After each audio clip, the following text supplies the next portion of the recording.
मिठो मिठो ब्लग चाहिँ हामी जोजोकोबाटै अब सुरु गर्दैछौँ र जोजो र आज बुद्ध पूर्णिमा र हामी बिफोर लास्ट इयर पनि हामीले उद्घाटन गर्यौँ र यसपालि पनि हामी बुद्ध जयन्ती भव्य रूपमा मनाइरहेछौँ र अब केही क्षणमा हाम्रो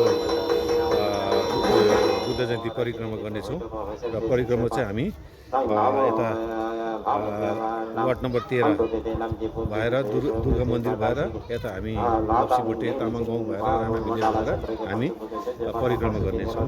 आजको बुद्ध जयन्ती चाहिँ कति हो बुद्ध जयन्ती हो? यसपालिको बुद्ध जयन्ती चाहिँ 2069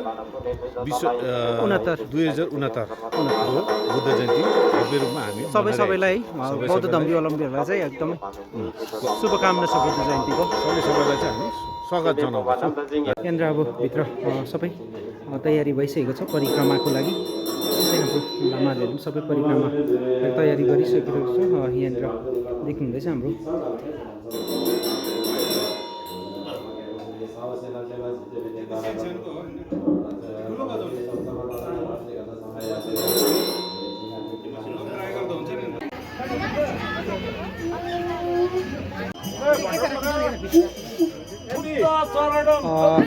यो पुललाई चाहिँ पहिला गुम्बा वरिपरि परिक्रमा गराइनेछ र त्यस पश्चात चाहिँ हामी बाहिरको परिक्रमाको तिर निस्किनेछौँ। चाहिँ हामी गुम्बाबाट चाहिँ अब निस्किसकेको छौँ परिक्रमाको निम्ति र फेममा अब आज जति पनि हामीसँग जोडिनु भएको छ बौद्ध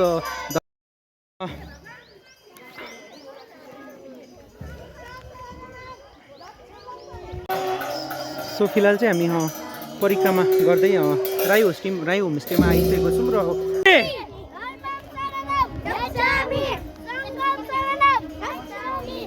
एकदमै देख्नु सक्नुहुन्छ नानीहरू पनि एकदमै हर्षोल्लासको साथमा आज बौद्ध पूर्णिमा एकदमै भव्य रूपले मनाइरहेको छौँ है। अगाडि नानीहरू फ्ल्याग र यहाँ बोर्ड लिएर हिँडिरहेको छ र पछाडि म छौँ। नानीहरूलाई मैले चाहिँ एकदमै स्लो डाउन गर्ने कोसिस गर्दैछु किनभने उहाँहरू चाहिँ नानीहरू चाहिँ अब कुदेकै छ अगाडि पछाडि कतिजना अब छोडिन्छ र अलिक बिस्तारै हिँड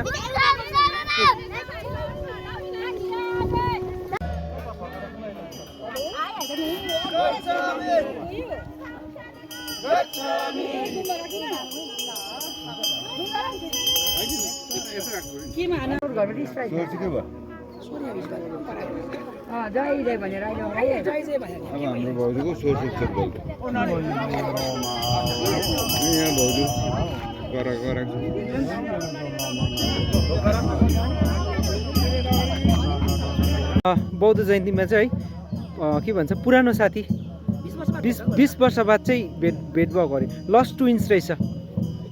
के नाम चाहिँ के हो भनिदिनु नि अन्त। कहाँ हो माइचाङ र ल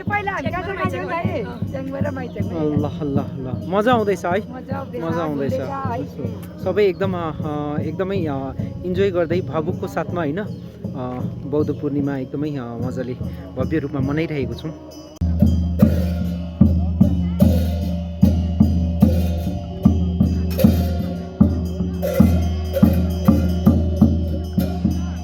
अब हाम्रो बाटो चाहिँ यस्तै छ है कमलजो, यस्तै छ बाटो चाहिँ अब है हाम्रो के भन्छ हिँड्ने बाटोहरू यस्तै बिग्रेको भए पनि के भन्छ धर्मप्रति हामी चाहिँ कहिले पनि थाकेको छैनौँ र धर्मप्रति हामी सधैँ नै हर्ष उल्लास रहनेछौँ भन्ने एउटा नमुना दिँदै सबै एकदम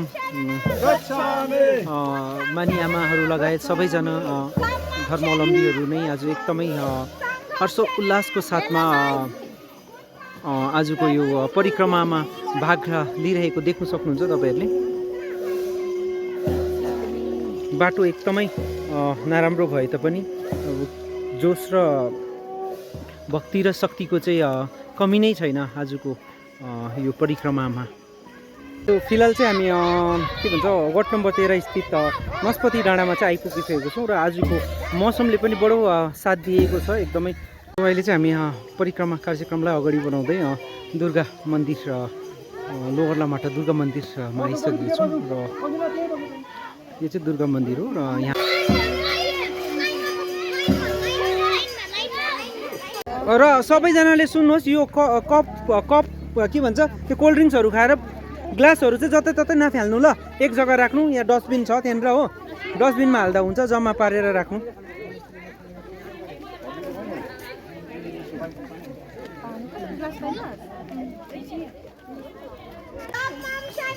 गच्छामि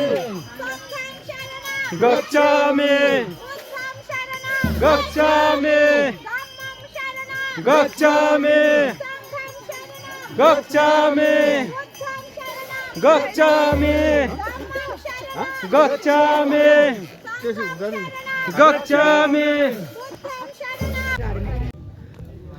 सो अहिले चाहिँ मेरो पछाडिको दृश्यहरू देख्नुहुँदैछ, यो हामी चाहिँ अब क्लुनी स्कुल छेउमा आइपुगेको छौँ र हामीले मेन रोड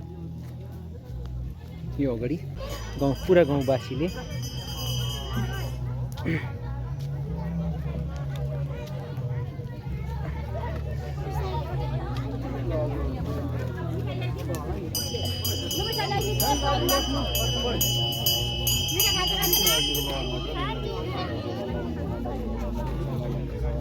एक लाइनमा बस्यो भने मिठा पाउँछ है ल। नानीहरूलाई फेक पारेर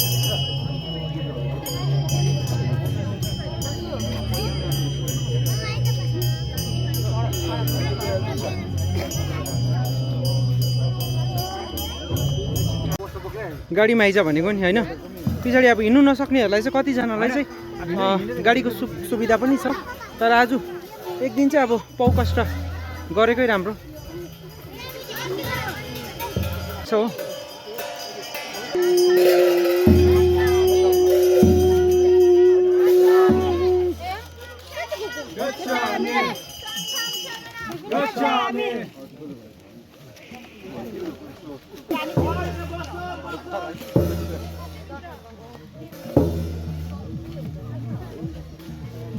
ल गीत बजाउँदैछ त।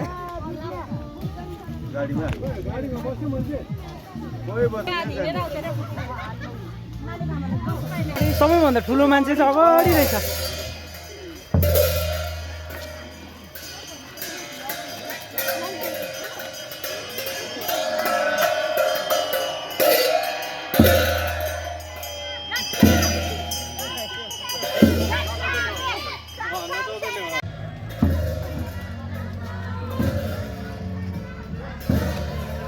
बिस्तारी बिस्तारी हल्का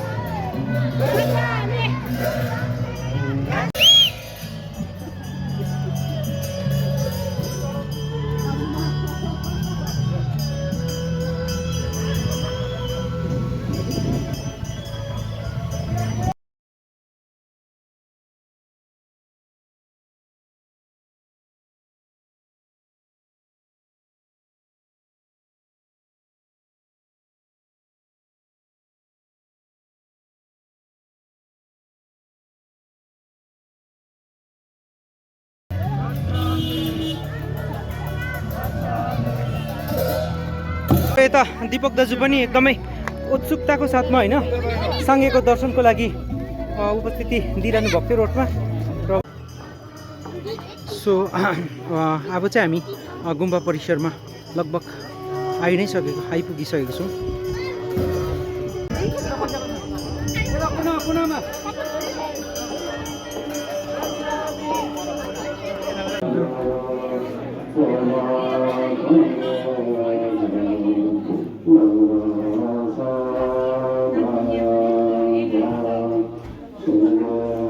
राजुवङको वितरण सँगसँगै आजको बौद्ध पूर्णिमाको पनि समापन भइसकेको छ।